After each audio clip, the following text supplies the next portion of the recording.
Nah, bismillahirrahmanirrahim. Alhamdulillah wassalatu wassalamu ala Rasulillah wa ala alihi wa ashabihi wa man walah wa ba'd. Allahumma anfa'na bima 'allamtana wa 'allimna ma yanfa'una wa zidna ilman ya rabbal alamin. Ikhwani fid din rahimani wa rahimakumullah. Alhamdulillah taala. Nuwasilu darsana al-fiqh min kitab Jadawil al-Fiqhiyah wa hiya al-kitab alladhi jumi'a fihi muallifuhu al-masail al-khilafiyah min kitab Bidayatul Mujtahid wa Nihayatu Al-Muqtasid. Nah, sekarang kita masih di fikih ibadah ya. Ya, sekarang kita di masalah yang ke-25 atau kasus yang ke-25, yaitu dalam rangkaian pembahasan al-mashu 'alal khuffain. Pembahasan tentang mengusap khuf. Ini ada subcabangnya. Nah,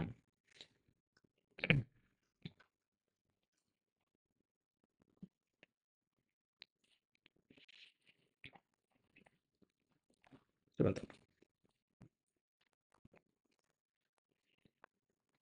Baik, jadi di kasus yang ke-25 ini pembahasan tentang tauqitul mashi 'alal khuffain. Batas waktu. Ya, tauqit itu maksudnya dari kata waktu. Batas waktu mengusap khuffain. Ya, berarti masuk juga di sini adalah al-jurabain ya, dari kasus sebelumnya. Nah, jadi tauqitul masyi 'alal khuffain itu pembahasan tentang ya, batas waktu mengusap khuf ya dalam berwudu ya menurut ya kitab Bidatul Mujtahid. Baik. Ya, jadi yang kita sepakati ya bahwasanya ya yang mafhum ya untuk orang yang mukim ya atau orang yang tidak sedang safar, maka batas waktunya adalah 1 hari 1 malam atau 24 jam terhitung sejak pertama kali dia mengusap setelah hadas kecil, bukan sejak memakai khuf. Ya, adapun orang yang musafir ya waktunya adalah 3 hari 3 malam atau 72 jam. Ya, itu juga sama dihitungnya sejak pertama kali mengusap, bukan sejak pertama kali memakai khuf. Nah, ya kemudian ya pembahasan tentang tauqid, tentang waktu itu sebelumnya berarti kita harus sudah membahas tentang syarat bolehnya mengusap khuf. Dan itu sudah kita bahas di kasus-kasus sebelumnya. Ya. Jadi apa syarat khuf itu sehingga dikatakan sah untuk diusap gitu. Sudah kita bahas kemarin, harus dia satiran lil qadamain, harus menutupi seluruh bagian kaki sampai mata kaki. Kemudian terbuat dari bahan yang bisa dipakai berjalan jauh tanpa sobek. Kemudian ya juga tidak tembus air menurut sebagian fuqaha. Nah, kalau kita sudah paham syarat-syarat seperti itu, barulah kita membahas tauqid. Ya, biasanya begitu urutannya dalam kitab-kitab fikih ya. Nah, jadi sebelum membahas waktu, antum harus tahu dulu syarat bolehnya mengusap khuf. Baik, kita mulai. Tahrir mahallul khilaf. Ittafaqa jumhurul fuqaha ala masyru'iyatil mashi alal khuffain. Jadi menjadi kesepakatan di kalangan para fuqaha bahwasanya mengusap khuf adalah sebuah hal yang disyariatkan. Bahkan sudah kita bahas kemarin, ya ada ijma dalam masalah itu. Ya. Waqtalafu hal lil mashi tauqitun wa muddatun muhaddada. Ya, dan perselisihan mereka di mana letaknya? Letaknya adalah di ya waktu mengusap ini. Apakah dia punya waktu batasan tertentu atau mutlak ya, terbuka begitu saja gitu. Nah, ya selama ini kita pahami ya bahwasanya mengusap khuf itu ada batas waktunya. Nah, ternyata ada pendapat lain ya, yang kita akan kita baca sekarang. Baik, pendapat yang pertama, pendapat Imam Malik mengatakan al-mashu alal khuffain ghairu muaqqat. Ya, beliau punya pendapat ghairu muaqqat. Artinya nggak ada batas waktunya. Wa yumsahu alaihima ma lam yanza'huma aw tusibuhu janabah. Kita boleh mengusap kedua khuf syaratnya selama kita belum melepasnya atau belum janabah. Ya, ya belum melepas atau belum janabah. Maksudnya ya dia belum ya mengharuskan mandi junub itu. hal yang mengharuskan mandi junub. Maka sebelum terjadi hal-hal yang dua ini, ya, sebelum dia copot dan sebelum dia tertimpa janabah, maka tidak ada batasan waktu untuk mengusap kedua khuf. Dan ini adalah pendapatnya Imam Malik. Baik.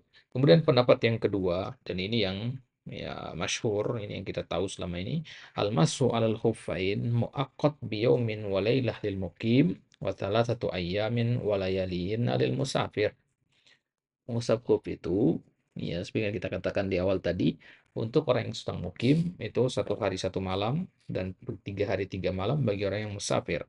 Ini pendapat jumhur ya, dari mazhab Hanafiyah dan Syafi'iyah dan Hambali. Nah, berarti di sini hanya Imam Malik saja yang punya pendapat yang berseberangan dengan jumhur. Nah, sekarang pertanyaannya apa landasan dalilnya? Ya, kenapa kok Imam Malik punya pendapat yang berbeda dalam masalah mengusap khuf ini? Nah, perlu kita pahami dulu sababul khilaf. Ma huwa sababul khilaf huna? Baik. Ikhtilafu zahiril athar al-waridah fi muddatil masyi alal khufain. Oh, ternyata penyebabnya adalah berkaitan dengan zahir asar-asar yang datang membahas tentang al-masyu alal khufain. Ya, kaitannya dengan ilmu mustalah di sini, dengan ilmu hadis. Nah, berarti yang dipermasalahkan sini derajat hadis gitu. Nah, dan berkaitan dengan al-mashu 'alal khuffain ini, waktu al-mashu 'alal khuffain ini ada 3 hadis di sini yang akan menjadi ya titik perdebatan. Ya, itu yang menjadi titik perdebatannya. Baik.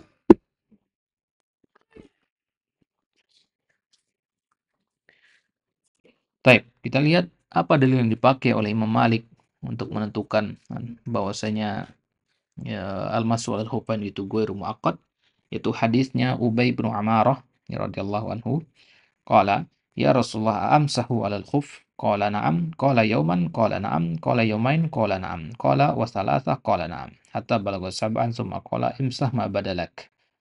Nah, ada sebuah hadis dari Ubay bin Amarah yang bertanya kepada Nabi SAW, "Wahai Rasulullah, apakah ya, aku boleh mengusap khuf?" Ya, Nabi mengatakan, "Na'am." Ya. Yauman sehari, ini 24 jam maksudnya. Ya, batas maksud mengusapnya, Nabi mengatakan na'am lagi.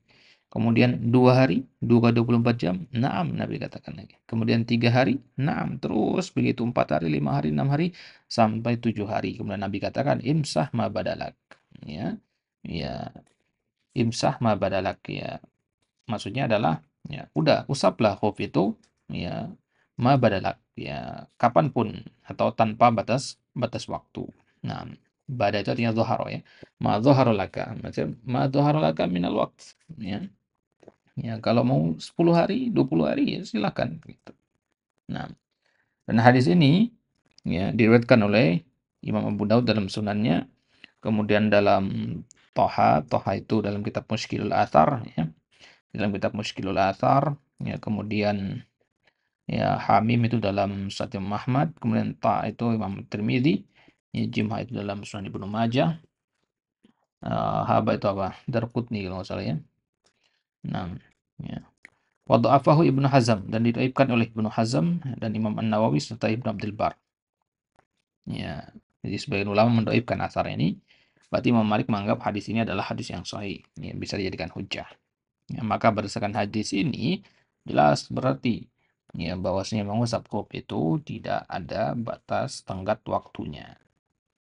Nah, kemudian alasan yang kedua, laukul nabi taukid lalazima minhu intiqadu taharah bil muddatil muhaddadah wa laysa bil hadath. Kalau kita katakan al-mashu al khufain itu memiliki batas waktu, berarti kalau sudah ya, berakhir masa waktu tersebut, batal wudhunya. Ya, padahal dia tidak sedang berhadas. Ngerti maksudnya ya? Misalkan Anda mengatakan 1 kali 24 jam bagi orang yang sedang mukim. Nah, ya setelah 24 jam, ya, jam ke-25 dari sejak dia berhadas, ya, dari sejak dia berhadas, ya, jam ke-25 gitu, berarti sudah lewat masanya kan? Maka meskipun dia tidak berhadas di situ dikatakan wudhunya batal. Nah, gimana ceritanya wudhu batal tanpa berhadas? Nah, paham maksudnya ya? Kenapa?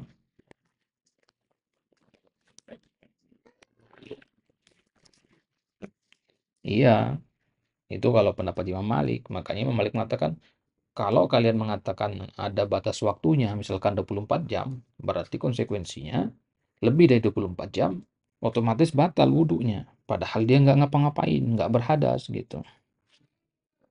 Nah, paham maksudnya? Nah, yang kita tahu kan wudhu itu batal dengan ya hadas kecil maupun hadas besar. Nah, kalau al-mashu al khufain, apa berakhirnya muddah, ya muddah al-mashu al khufain. Nah, itu kan tidak ada hadas di situ, tapi kok bisa tiba-tiba otomatis jadi batal gitu. Nah, ya kayak apa namanya? Garansi barang gitu ya.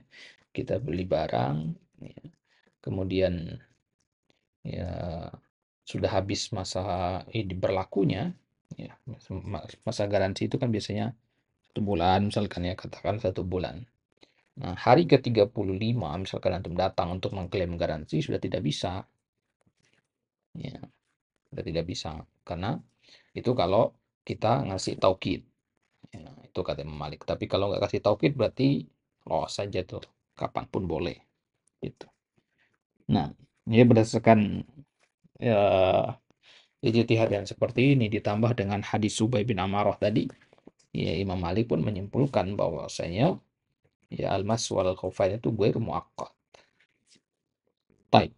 Kemudian ya kelompok yang kedua yang berseberangan yang mengatakan bahwasanya almas wal khufain itu muaqqat, ada waktunya. Mereka memakai dalil yang banyak sekali, di antaranya adalah hadis Ali bin Abi Thalib ya yang masyhur. Ya, qala ja'ala Rasulullah SAW thalathata ayyamin wa layalihinna lil musafir wa yawman wa lailatan lil muqim. Ya, rawahu Muslim. Nabi menjadikan 3 hari, ya, 3 hari 3 malam bagi orang musafir dan 1 hari 1 malam bagi orang yang sedang mukim. Dalil yang kedua yang dipakai adalah hadis Safwan ibnu Asal radhiyallahu anhu qala kunna fi safarin fa amarna an la nanzi'a khifafana salasata ayyamin wa layalihinna illa min janabah walakin min baulin aw naumin aw ghaid. Nah, jadi Sofwan bin Asal menceritakan dulu kami pernah bersama Nabi SAW dalam sebuah safar. Kemudian, ya, kemudian Nabi SAW memerintahkan kami untuk tidak nanzi, ya, tidak melepas. Ya, khifafana, khifaf itu jamak dari khuf. Nabi memerintahkan kami untuk tidak melepaskan khuf kami selama 3 hari 3 malam illa min janabah, kecuali kalau junub. Walakin min baulin au naumin au go'id. Tapi kalau ya, sekedar buang air kecil atau karena tidur atau karena buang air besar, maka ya masih tetap ya boleh mengusap kedua huruf. Nah, hadis ini disahihkan oleh banyak ulama. Ya, di antaranya juga hadis ini termaktub di dalam Sunan At-Tirmidzi. Kemudian Haba itu, oh Ibn Hibban, Haba itu ya, Sahih Ibn Hibban. Kemudian dalam Sahih Ibn Khuzaimah. Taib. Ya, berarti kalau dari secara zahir asar-asar ini, kalau hadis dari Ali, asar dari Ali itu jelas taukid. Hadis Sofwan bin Asal juga taukid. Ya, dan keduanya adalah sahih. Ya, nggak perlu diragukan lagi kesahihannya. Nah, sekarang satu-satunya hadis yang dipakai oleh Imam Malik adalah hadis Ubay bin Amarah, dan hadisnya itu pun didoibkan sebagian ulama, gitu. Gitu ya. Jadi sandaran dalilnya lemah di situ.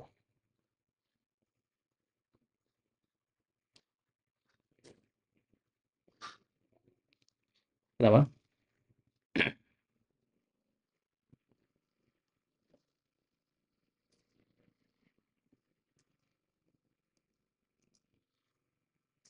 Sahih. Ya. Mereka bertiga itu mendoibkan ya, di sini. Taib. Wadahu Ibnu Hazm dan Nawawi. Jadi Imam Nawawi juga mendoibkan hadis itu. Antum bisa cek sendiri nanti. Ya derajat hadisnya di apa namanya?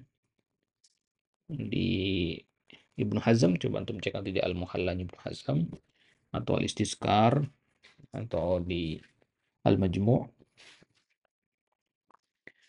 Taib, itu ya. Ya, jadi hanya satu asar yang dipakai, berarti ya sudah kalau dari sisi kredibilitas dalil yang dipakai yang hujahnya pendapat yang kedua tentu lebih kuat daripada pendapat yang pertama. Ya, dikarenakan hadis yang dipakai sahih riwayat Muslim. Kalau kita ngelihat ke situ saja ya sudah lebih kuat gitu pendapat yang kedua ini. Kalau kita melihat kepada kesahihan hadisnya. Nah, kemudian yang rajih tentu jelas yang kita rujihkan adalah pendapat yang kedua, mengatakan bahwasanya mengusap khuf itu ada batas waktunya.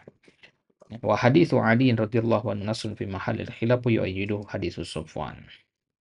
Nah, hadis Ali di sini adalah nas fi mahallil khilaf. Artinya dia pemutus antara khilaf-khilaf yang ada di sini. Ya. Nah, kita ya tidak tahu di sini apakah hadisnya telah sampai kepada Imam Malik ataukah belum gitu sampai beliau. Seandainya beliau tahu hadis ini, tentu beliau nggak akan menolaknya ya, karena hadisnya riwayat Muslim.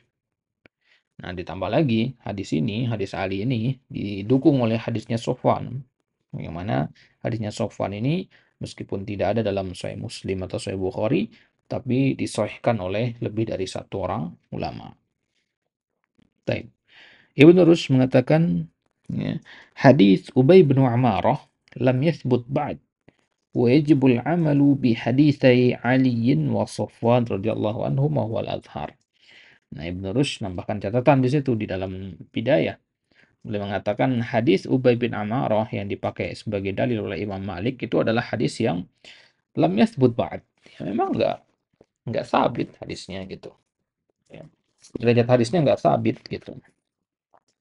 Nah, ya maka kata beliau berarti wajib kita mengamalkan ya dua hadis yaitu hadisnya Ali dan hadisnya Safwan bin Asal radhiyallahu anhuma wa huwal azhar. Ya, karena dua hadis ini adalah yang paling zahir.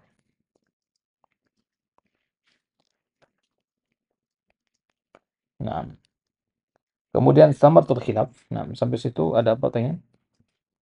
Jelas insyaallah ya.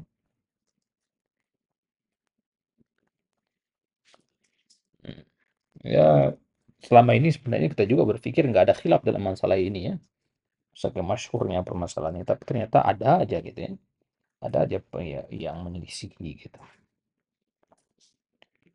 Nah, dari sini bisa kita ambil kesimpulan, jangan terlalu cepat memutuskan ya adanya ijma dalam sebuah permasalahan. Karena kita nggak tahu ada nggak ulama yang menyelisihinya gitu. Nah,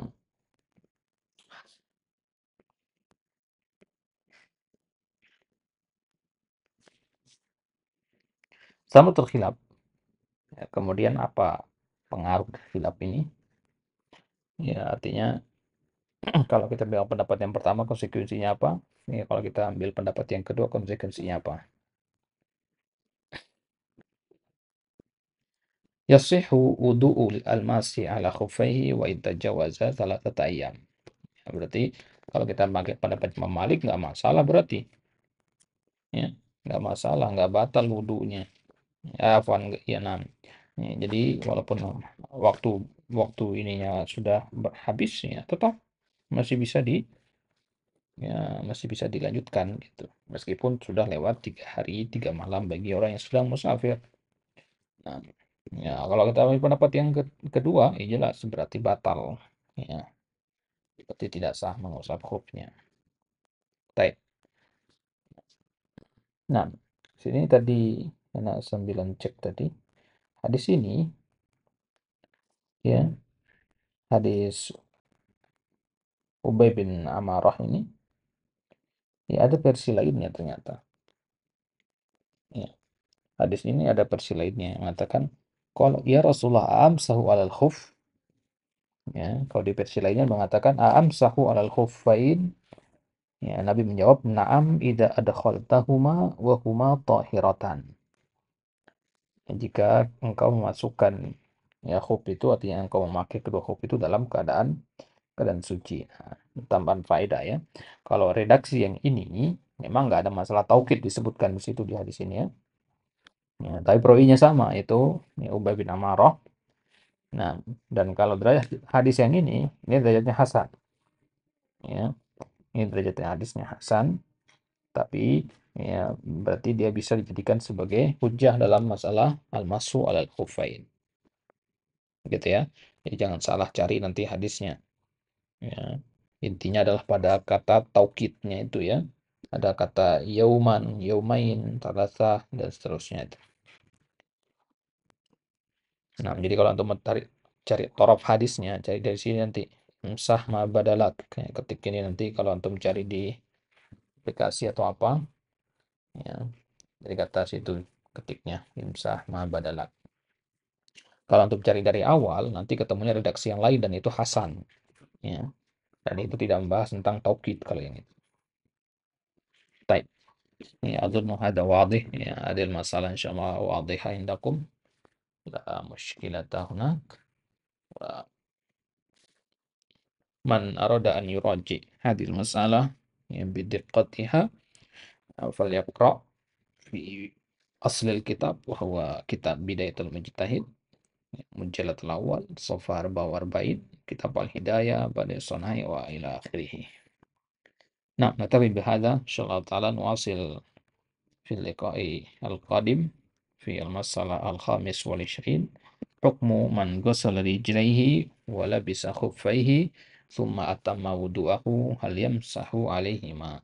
Hukum orang yang membasuh kedua kakinya. Kemudian dia memakai kedua khufnya. Lalu dia menyempurnakan wudhunya. Apakah dia juga harus mengusapnya? Harus mengusap khufnya maksudnya. Nah, dan permasalahan ini ya ada kaitannya dengan permasalahan yang ke-18 yang berkaitan dengan urutan urutan perbuatan dalam wudhu.